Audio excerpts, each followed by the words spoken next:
তখন ও সব সময় সব কাজ একটু শর্টকাটে করতে যায়, মানে কোনো কাজ ও একটু ভেজাল করে করতে চায় না, ও চাকে শর্টকাটে করে ফেলি। বাংলাদেশের না একটা নিয়ম আছে, যে জিনিসটা মানুষ একটু বেশি খায় সেটারই দাম বেড়ে যায়। আমরা খেতে আমার বাচ্চারা অনেক পছন্দ করে, অথচ এখন আমড়ার দাম কত বেশি হয়ে গেছে। তো যাই হোক, আসসালামু আলাইকুম, কেমন আছেন সবাই? আশা করি ভালো আছেন। আলহামদুলিল্লাহ আমিও ভালো আছি। আর এখন এই আমড়াগুলোকে আমি একটু ছুলে নিয়েছি। এখন রান্নার আগেই আমি এই কাজটা করছি, কারণ বাচ্চাদেরকে দিয়ে তারপরেই আমি রান্নায় ধরবো। তো রান্নার আগে একটু খেয়ে দিয়ে নেই, এই জন্যই। আর আমড়া খেতে কিন্তু সবাই পছন্দ করেন, আর আমরা তো অনেক ভালো একটা খাবার, ক্যালসিয়ামে ভরপুর। অথচ এখন এই জিনিসটারও দাম বেড়ে যাচ্ছে। এটাতে কোনো রকমের ফরমালিন থাকে না, এটাই একটু মানুষ বেশি খায়। এই ফলটা খেতে আমার অনেক ভালো লাগে, কিন্তু এর বিচিটা যে অনেক অদ্ভুত। এই বিচিটা খেতে অনেক বেশি বিরক্তিকর লাগে, আর মাঝে মাঝে মাড়িতেও ব্যথা পাই। এই জন্য আমি এই ফলটা একটু কম কম খাই। আর আমলকি আমার বেশি ভালো লাগে, আর এটা কাটতেও অনেক বেশি ঝামেলা। এই জন্য আমি একটু কমই খাওয়ার চেষ্টা করি, কারণ চোলগা ছিলে এরপরে এটা ছুরি দিয়ে এরকম করে তারপরে খেতে হয়। কিন্তু বেশিরভাগ সময় আম্মুই আমাদেরকে কেটে দেয়, আর আমরা ওইভাবেই খেয়ে ফেলি।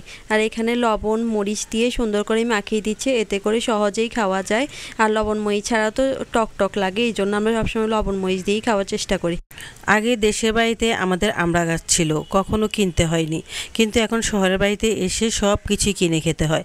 কোনোটাই আসলে নিজের না, সব কিছু টাকা হলেই কিনে খেতে পারবে, টাকা নাই আর কিনতে পারবো না, এরকম একটা অবস্থা।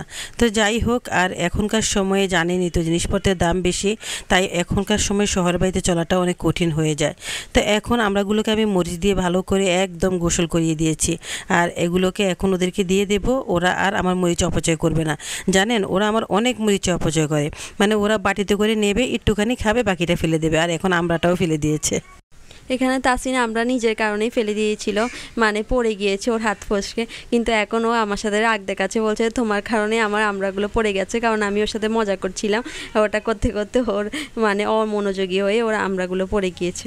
আর এই তো এখানে এখন আমরা আজকে বিরিয়ানি রান্না করব। আর এই বিরিয়ানি রান্না করার জন্য পেঁয়াজ, আদা, রসুন আর মরিচ সবগুলো মশলা একসাথে আম্মু ব্লেন্ডার করে নিচ্ছে।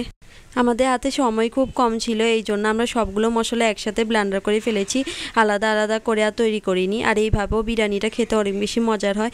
আর এখানে আম্মু ভুলে গিয়েছিল যে আমরা আম্মুকে বলেছিলাম যে আম্মু এবার বিরিয়ানি রান্না করো, এই জন্য আম্মু কম মাংস রেখে দিয়েছে। নাইলে আম্মু যদি মনে থাকতো তাইলে আর একটু বেশি করে মাংস রাখতো আমাদের জন্য। পরে বলে যে তোমাদের জন্য তো আজকে আমি গরুর বিরিয়ানি রান্না করো ভাবছিলাম, কিন্তু তোমরা তো এখন চিকেন বিরিয়ানি, মানে গরু মাসের বিরিয়ানিটা খেতে আমার থেকে আর ভালো লাগে না। আমার কাছে আবার চিকেন বিরিয়ানি একদম ভালো লাগে না। আমি সবসময় গরু মাংস বিরিয়ানিটা বেশি পছন্দ করি, কিন্তু আমার ছেলেমেয়ের বেলা সেটা উল্টো। তো মাঝে মাঝে আমার পছন্দেরও রান্না করি, মাঝে মাঝে ওদের পছন্দেরও রান্না করি। তবে আমি জানতাম না যে এখন ওরা চিকেন দিয়ে বিরিয়ানি খেতে চাইবে, না হলে আমি একটু বেশি করে মাংস রেখে দিতাম। তো যাই হোক, যতটুকু আছে অতটুকু দিয়েই আজকে রান্না করব। আর এখন মাংসগুলোকে হালকা করে একটু ভেজে নিচ্ছি, কারণ বিরিয়ানি রান্না করলে মাংস যদি হালকা করে ভেজে নেই তাহলে আর বিরিয়ানির মাংসটা একদম ভেঙে কুচো কুচো হয়ে যায় না, এই জন্য একটু হালকা করে ভেজে নিতে হয়। এখানে আমি মাংসটাও একটু হালকা করে ভেজে নিয়েছি, আর সাথে আমি আলুটাও একটু হালকা করে ভেজে নেব। আমি যখন বিরিয়ানি রান্না করি তখন আমি এত ভেজাল করি না, আমি আলু মাংস সব একসাথে কাঁচাই দিয়ে দিই বিরিয়ানির সাথে, কারণ আমার মনে হয় যে এতে করে মানে তাড়াতাড়ি হয়ে যায়, টেস্টেও কোনো খারাপ হয় না। মানে আমি সব মশলার সাথে মাংসকে একসাথে ভেজে ফেলি। আম্মু যে এখন মিক্সার মশলাটা তেলে দিয়ে দিয়েছে না, আর এর আগে দিয়ে আম্মু মাংসগুলো ভাজা করেছি, কিন্তু আমি কি করি মশলার ভিতরেই মাংসগুলো দিয়ে ওখানেই ভাজা করে ফেলি, শর্টকাট উপায়। আমি বলবো না যে সেরকম স্বাদ হয় না, কিন্তু ওই রকম আবার অন্যরকম একটা স্বাদ হয়, ওটাও কিন্তু খেতে খুব ভীষণ ভালো লাগে। তো মাঝে মাঝে যখন তিশা রান্না করে তখন ও সব সময় সব কাজ একটু শর্টকাটে করতে যায়, মানে কোনো কাজ ও একটু ভেজাল করে করতে চায় না, ও চাকে শর্টকাটে করে ফেলি, একবারে মাখিয়ে বসিয়ে দিই তাহলে হয়ে যাবে। তো এরকম করেও কিন্তু ভালো লাগে। তো যাই হোক, আমি আবার ওরকম না, আমি আবার সবসময় একটু ভেজাল হলেও একটু ভাজা পোড়াটা বেশি পছন্দ করি। তো যাই হোক, এখন ভেজে নিয়েছি সবগুলো, আর সব ভাজা শেষ। আর এদিকে আমার ফ্রোজিং টমেটো বের করে নিয়েছি। বাবারে বাবা, টমেটোর বাজারে যে আগুন লাগছে, এত দাম কি বলবো আসলে। ভাগ্যিস তখন আমি ফ্রোজিং করেছিলাম, প্রায় 5 কেজির মতো করেছিলাম, এখন খেয়ে দিয়ে আর মতো 3-4টা আছে। আর সেখান থেকে এখন একটা টমেটো কিপটার মতো বের করেছি, আর সেটাই এখন থেতলে বাস দিয়ে দেবো। এখন তো আবার শীতকাল চলেই আসছে, এখন আমরা আবার অনেকগুলো টমেটো ফ্রোজেন করে রাখতে পারবো, কারণ আমাদের ঘরে অনেক টমেটো খাওয়া হয়, মানে আমরা অনেক বেশি টমেটো খেতে পছন্দ করি। আর আম্মু কী করে, এই জন্য ভেজাল করে না, যেহেতু অনেকগুলো টমেটো আম্মু ফ্রোজেন করতে হয়, এই জন্য আম্মু সবগুলো টমেটোকে ভালোভাবে পরিষ্কার করে ধুয়ে এরপরে একটা পলিথিন ব্যাগের ভিতরে ভরে ফ্রিজে ঢুকিয়ে দেয়। আর যখন নামায় তখন এইভাবে আজকে যেভাবে খোসাটা চিলে নিয়েছে পানিতে করে ওরকমভাবে আম্মু থেতলে আম্বল দিস্তায় দিয়ে দেয়। আবার মাঝে মাঝে ব্লেন্ডারে পেস্ট করেও দেওয়া যাবে চাইলে। আর এই তো এখন এখানে আমরা চিকেন আর আলুটাকে দিয়ে দিয়েছি, দিয়ে ভালোভাবে মশলার উপরে কষিয়ে নিচ্ছি। আজকে আমি আম্মুকে বলেছিলাম যে মশলাটা একটু বেশি রাখতে, কারণ প্রত্যেকবার আমরা মশলাটা কম রেখে ফেলি, এতে করে আমাদের বিরিয়ানিতে ঝোলটা একটু কম হয়। তা আম্মু একটু পানি দিয়ে দিয়েছে, আর এখানে একটু টেস্টের জন্য চিনি দিয়ে দিয়েছে।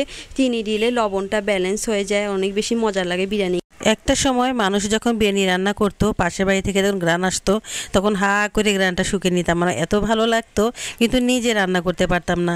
বিরিয়ানি তো আমি কখনোই রান্না করতে পারবো বলে আমার মনেও হয়েছিল না, কিন্তু এখন আমি আল্লাহর রহমতে এতটা এক্সপার্ট হয়ে গেছি রান্না করতে করতে, এখন আমার প্রতি সপ্তাহে না হলে 2-3 বার বিরিয়ানি রান্না করা পড়ে। আর আমার বাচ্চারাও অনেক মজা মজা করে খায়। সত্যি বলতে আসলে আমি যখন ছোট ছিলাম তখন কিন্তু আমি মাসেও একবার বিরিয়ানি খেতে পারতাম না, এমনকি ধরেন 6 মাসেও না, কিন্তু আমার ছেলে মেয়ে আল্লাহর রহমতে সপ্তাহে খেতে পারে, শুধু আমার কারণে, কারণ আমি রান্নাটা শিখে ফেলেছি এই জন্যই। তো যাই হোক, এখন এখানে আমি কিছুটা মটরশুঁটি নিয়েছি, এই যে দেখেন কতগুলো মটরশুঁটি আমি ফ্রোজিং করেছি, দেখেছেন? এই মটরশুঁটিগুলো না সারা বছর আমার হয়ে যাবে, একদমই কোনো টান পড়বে না, আর খেতেও কোনো খারাপ লাগবে না, স্বাদের কোনো পরিবর্তন নেই। এখন আমি এখানে মটর পোলাওয়ের সাথে একটু দিয়ে দেবো, মানে এখানে একটু দিয়ে দিলে হয় কি মজা লাগে বিরিয়ানির সাথে, মানে এই মটরটা অনেক স্বাদ লাগে। তো যাই হোক, এখন পানি দিয়ে দিলাম। মোটর আমাদের ঘরে তেমন একটা কেউ পছন্দ করে না বিরিয়ানির সাথে, আর আমি শুধু ঘরে একমাত্র ব্যক্তি যে বিরিয়ানির সাথে মোটর খাই, এই জন্য আম্মু সবসময় বিরিয়ানির সাথে মোটর দেয়। এমনি তো সময় পোলাওর সাথে মানুষ মোটর দেয়, কিন্তু আমার জন্য বিরিয়ানির সাথেই মোটরটা দিতে হয়। আর এখানে এখন কাঁচামরিচও দিয়ে দিয়েছে। আর আম্মু আজকে এবার মোটরটা ফ্রোজেন করতে একটা ভুল করে ফেলেছে, মানে সবগুলো একসাথে ফ্রোজেন করে ফেলেছে, এই জন্য যখনই নামাই তখন এরকম ভেজাল হয় আর নিতে অনেক অসুবিধা হয়। তা আম্মু বলছে যে আজকে এটাকে আমি একটা ডাব্বার ভিতরে ঢুকাবো। তাই আমি বলছি যে আজকে তো দেরি হয়ে গেছে, তুমি কালকে ঢুকাও। আম্মু বলে যে না, আজকেই আমি এটাকে ঢুকাবো, কারণ আমার এটা সব সময় নামাইতে অসুবিধা হয়। আসলে তখন অনেক কিছু প্রয়োজন করেছিলাম, তাই ফ্রিজে জায়গা দিতে পারছিলাম না, মানে কোনো পট জাতীয় কোনো কিছুই জায়গা হচ্ছিল না, তাই ভাবছিলাম যে এভাবে পলিথিনে রেখে দিলে তাহলে একটু জায়গা হবে। তো এখন আমার নিতে অসুবিধা হচ্ছে, তাই আমি ভাবছি যে একটা দইয়ের বাটি খালি আছে, ওটার ভিতরে এক বাটি সরিয়ে রাখি, আর বাকিটা ভিতরেই রেখে দেব, আর যখনই আমার প্রয়োজন হবে সামনে থেকে দইয়ের বাটিটা নিয়ে নিতে পারবো।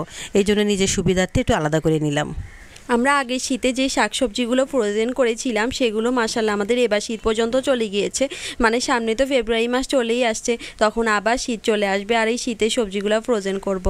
আর এই সবজিগুলো যে আমাদের কত বেশি লাভবান হয়েছে, অন্যান্য সময় এই সবজিগুলো কিনতে আমাদের গরমের সময় অনেক টাকা খরচ করতে হতো, আর পেতামও না।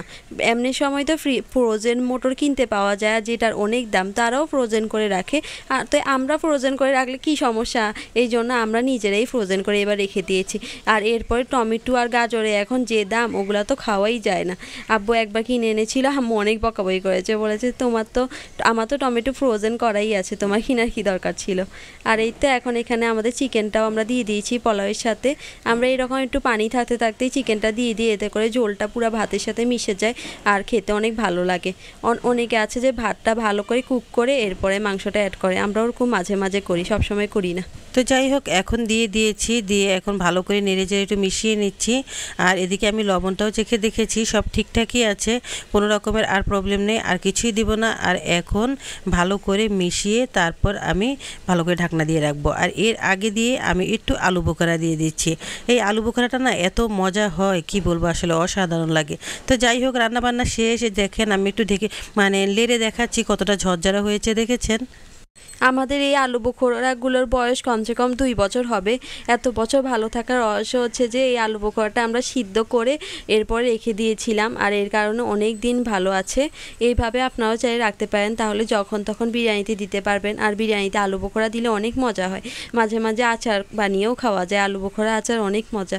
আর এই তো এখন এখানে বিকালের সময়, আজকের আকাশটা খুব সুন্দর ছিল, মনে হচ্ছে যে রাতে বৃষ্টি হবে, এই জন্য মেঘলা মেঘলা হয়ে আছে, তো আমাদের থেকে অনেক ভালো লাগছিল। আশেপাশে একটা গাছও নেই, মানে আপনাদেরকে যে একটু গাছ দেখাবো সেটার কোনো ইয়া নেই। আমরা যেখানে থাকি সেখানে সব বিল্ডিং আর বিল্ডিং, কোনো গাছ নেই। এই জন্য আমাদের অনেক গরমও লাগে কিন্তু এখানে। তাই আমরা ভাবছি যে একটা গাছপালাওয়ালা জায়গায় চলে গেলে ভালো হতো, কিন্তু বাংলাদেশে এইরকম জায়গা খুঁজে পাওয়া অনেক কঠিন। হ্যাঁ, সত্যি বলেছে। আসলে আমাদের এখানে কোনো গাছ নেই, যেদিকে তাকাই সেদিকে শুধু বিল্ডিং আর বিল্ডিংয়ে দেখি, আর কিছুই দেখি না। আর যদি গাছপালা জায়গায় যাই তাহলে আমাদের বেশি অসুবিধা হয়ে যাবে, এই জন্যই যাওয়া যাবে না। তো যাই হোক, আকাশটা আজকে ভীষণ সুন্দর লাগছে, খুবই ভালো লাগছে। তবে যতই বিল্ডিং থাকুক, আকাশটা দেখলে কিন্তু মনটাই ভরে যায়। আমাদের এই জায়গা থেকে একটা সুবিধা কি, আমরা এই জায়গাটা থেকে সুন্দর সূর্যাস্তের ছবিটা উপভোগ করতে পারি। আর এই দেখেন কত সুন্দর করে সূর্যটা অস্ত যাচ্ছে, আর এটা দেখতে আমাদের খুব ভাল লাগে। যখন সকালবেলা সূর্য উঠে তখন আমরা দেখতে পাই না, কিন্তু সূর্য অস্তটা আমরা দেখতে পাই। আর এই তো এখন এখানে ঘরে চলে এসেছি। আজকে অনেক গরম পড়ছে, মানে বৃষ্টি বৃষ্টি যখন ভাব হয়ে থাকে না, এর আগে দিয়ে অনেক একটা ব্যবসা গরম লাগে। আর এই জন্য আম্মু এখানে আমাদের জন্য আমের শরবত বানাচ্ছে। আমটাকে আমরা আগেই ফ্রোজেন করে রেখেছিলাম, আব্বু একটু নরম নরম আম নিয়ে এসেছিল, আর ওগুলো একদমই খেতে ভালো লাগছিল না, এই জন্য আম্মু এটাকে ফ্রোজেন করে রেখে দিয়েছে। আর এখন আমরা মজা মজা করে শরবত বানিয়ে খেতে পারছি। আর এই সাথে আম্মু আজকে নুডলস রান্না করবে, আর সাথে একটু পাস্তাও দিয়ে দিয়েছে। নুডলসের সাথে পাস্তা না দিলে আমার না একদমই ভাল লাগে না, আমার এভাবে রান্না করতেই বেশি মজা লাগে। তো যাই হোক, এখন দিয়ে দিলাম সিদ্ধ করে, তারপর এখন ভেজে নেব। তো আজকে কিন্তু অতিরিক্ত কোনো কিছুই তেমন একটা দেব না, শুধু মশলাটা দিচ্ছি, নুডলসের সাথে যে মশলাটা ছিল ওটাই দিয়ে দিলাম। আর এখন কিছুক্ষণ লেড়ে চেড়ে তারপর ডিম দিয়ে দেবো। ডিম দিয়েই রান্না করব আজকে, কারণ এই নুডলসটা ডিম দিয়ে খেতে আমার অনেক ভালো লাগে। আর নুডলসে অতিরিক্ত কোনো কিছু দিলে আমার ভালো লাগে না। তো এখন এখানে আমের শরবতটা বানিয়ে নিয়েছি, এখন ঢেলে দিচ্ছি।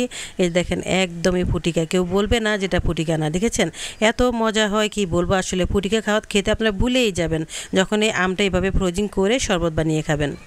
আমরা এখন আমের শরবত খেতে খেতে আপনাদের থেকে বিদায় নিয়ে নিই। আশা করি আপনাদের আমাদের ব্লগটা ভালো লেগেছে। আর till then take care and আল্লাহ হাফেজ। আল্লাহ হাফেজ।